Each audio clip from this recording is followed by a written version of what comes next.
Assalamualaikum warahmatullahi wabarakatuh. Nama saya Amira Amri bin Aslah dan ini Nama saya Ahmad Azharul Aswad bin Azifi. dan hari ini kami akan membentangkan tentang peranan dan pemikiran dua orang tokoh dalam memertabatkan bahasa Melayu. Okey, jadi tokoh yang pertama ialah W.G. Chelabeh atau lebih dikenali sebagai William Girdlestone Chelabeh. Beliau dilahirkan pada tarikh 27 Ogos 1862 dan tempat lahir beliau merupakan England. W.G. Chelabeh pada awalnya merupakan seorang askar sehingga tahun 1887. Apabila beliau datang ke Singapura, beliau telah menjadi seorang penulis pada usia 25 tahun.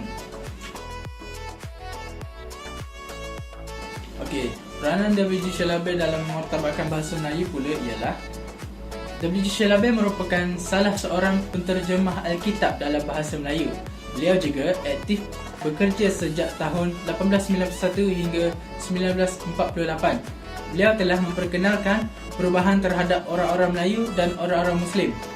Sebagai contoh, pada tahun 1891, Chelabeh telah berhasil mencatat Injil Matius dalam bahasa Melayu dengan memakai aksara Latin. Peranan Chelabeh yang lain pula ialah Chelabeh turut mengusahakan syarikat percetakannya dengan mendapatkan bantuan Datuk Dalam. Sebab contoh syarikat percetakan W.G. Chelabeh ialah Mission Press, Methodist Publishing House dan Malaya Publishing House (MPH).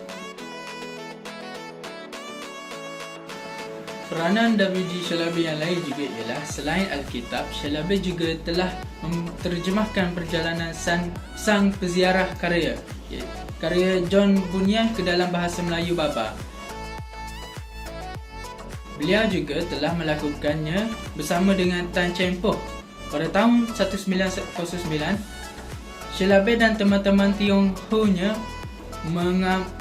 merampungkan sebuah adaptasi perjanjian baru ke dalam bahasa Melayu Baba. Hal ini menandai akhir dari sebagai upaya penterjemahan perjanjian baru di Malaya dalam kurun waktu hampir 30 tahun.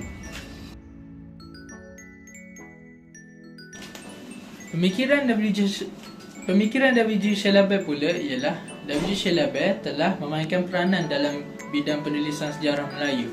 Antara hasil penulisan beliau dalam bidang sejarah Melayu ialah Hikayat Abdullah bin Abdul Kadir dalam aksara Latin, sebuah buku himni Melayu, kamus buku tata bahasa Melayu dan terjemahan perjalanan sang musafir. Beliau juga telah berkolaborasi dengan penulis Melayu seperti Sulaiman bin Muhammad Noor dalam mempublikasikan kitab Kiliran Budi dan Hikayat Hang Tuah. Pemikiran yang lain pula ialah pada tahun 1912, versi penterjemahan Chelabeh berjaya diterbitkan. Versi Chelabeh adalah lebih memberi fokus kepada penggunaan istilah bahasa Melayu yang lebih sesuai. Sebagai contoh, fasik bersamaan dengan perkataan jahat, Allah bersamaan dengan perkataan Tuhan. Okey, pemikiran Chelabeh yang terakhir pula ialah beliau menjaga sensitiviti masyarakat Muslim. Versi Chelabeh adalah lebih memberi fokus kepada penggunaan istilah bahasa Melayu yang lebih sesuai supaya masyarakat Muslim tidak berasa tersinggung apabila membaca karya penterjemahannya. Sebagai contoh, Yesus ataupun Jesus bersamaan dengan perkataan Isa. Seterusnya, tokoh yang kedua merupakan Asmah Haji Omar, di mana beliau dikenali sebagai Profesor Emeritus Dr. Asmah Haji Omar dilahirkan di Jitra, Kedah pada 5 Mac 1940. Beliau juga merupakan pakar bahasa Melayu dan tokoh terkenal dalam bidang perancangan bahasa. Beliau merupakan seorang wanita Malaysia terawal yang memperolehi PhD. Seterusnya, peranan. Beliau telah menulis buku-buku dalam bidang tata bahasa yang dijadikan sebagai rujukan orang ramai pada masa kini. Antara buku yang dikeluarkan oleh beliau ialah Nahu Melayu Mutakhir pada tahun 1980, Morfologi Sintaksis Bahasa Melayu Malaya dan Bahasa Indonesia 1968 dan lain-lain lagi. seterusnya pemikiran. Menurut Asmah Haji Omar, bahasa Melayu merupakan bahasa rupa Austronesia yang terbahagi kepada 4 keluarga, iaitu Indonesia, Melanesia, Micronesia dan Polynesia. Seterusnya, bahasa dalam keluarga Austronesia juga dikenali sebagai bahasa Austronesia Barat, dan 3 keluarga bahasa yang lain dikenali sebagai bahasa Austronesia Timur. Seterusnya, Asmah Haji Omar 1993 meneroka alam pemikiran Melayu dan pengalaman-pengalaman orang Melayu yang terakam dalam bahasanya. Seterusnya, melalui penelitian terhadap kanak-kanak khususnya dalam bidang penuturan bahasa sebagai bahasa pertama dan bahasa orang dewasa.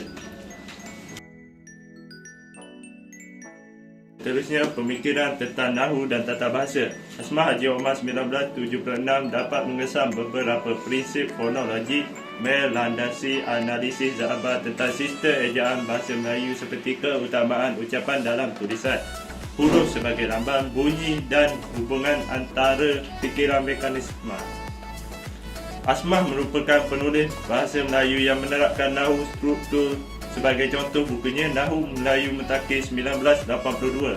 Menurut Asmah, ayat adalah unit yang tertinggi dalam bahasa Melayu. Penggunaan bahasa menurut situasi. Setiap bahasa dalam masyarakat berbilang bahasa bermakna menghormati kedudukan sesuatu bahasa sesuai dengan tempat. Setiap bahasa tidaklah bermakna bahawa seseorang itu harus menggunakan satu bahasa saja dalam kehidupan seharian dan menyisihkan bahasa lain. Asmah Haji Omar juga mengemukakan fikirannya mengenai peraturan linguistik adalah peraturan yang memastikan keteraturan sebutan dan nahu dalam penggunaan bahasa. Okey, jadi secara kesimpulannya atau secara keseluruhannya, tokoh-tokoh ini telah berkontribusi secara signifikan dalam memartabatkan bahasa Melayu melalui pemikiran, karya sastera, seni dan pendidikan. Melalui usaha mereka, bahasa Melayu telah diperkukuhkan sebagai bahasa utama dalam budaya, sastera dan administrasi di berbagai negara yang berbicara dalam bahasa ini. Seterusnya, pemikiran dan sumbangan tokoh ini membantu memartabatkan bahasa Melayu sebagai bahasa kebudayaan, ilmu dan identiti di Malaysia dan seluruh dunia Melayu. Mereka memainkan peranan penting dalam merancang, memulihkan dan mempromosikan bahasa Melayu sebagai bahasa yang kuat dan relevan. Jadi itu sahaja daripada kumpulan kami. Saya Amira Amri bin Aslah dan saya Ahmad Azharul Aswad bin Azifi ingin mengucapkan sekian terima kasih.